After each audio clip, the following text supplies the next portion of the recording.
Hello there. So you want to know how you can simply go ahead and book flight tickets on trip.com. This is going to be the only video that you'll ever need to watch on the internet. So with that being said, let's just get straight into the video. First things first, in order for you to go ahead and book any flight or any hotels or anything on this site, you need to be signed in. So make sure that you are logged in into an account, or if you haven't already made an account, just go ahead and create one. Finally, once you've done that, in order for you to go ahead and book a flight, just click on this flights right over here, and now simply go ahead and select leaving from. So for example, I'm leaving from KTM.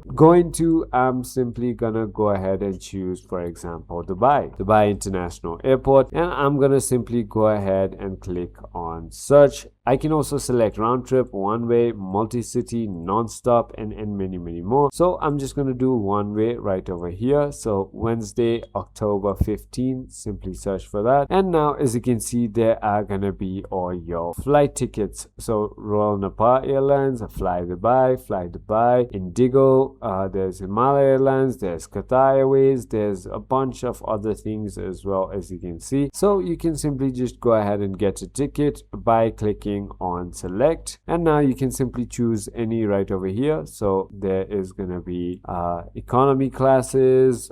You can also get others as well, but this is the best you can go ahead and get. So for example, click on continue, go ahead and enter your passenger names, go ahead and enter your contact details, go ahead and have your baggage allowance and stuff like that, and go ahead and enter any promo codes if you have any. Just click on next, and once you've done that, it's going to go ahead and help you go ahead and finalize your payment by entering your credit card details, and then it's going to charge you that much and you're going to have the ticket virtually. So I hope this video was helpful to you. If it was, hit that like button, and I'll see you on the next one.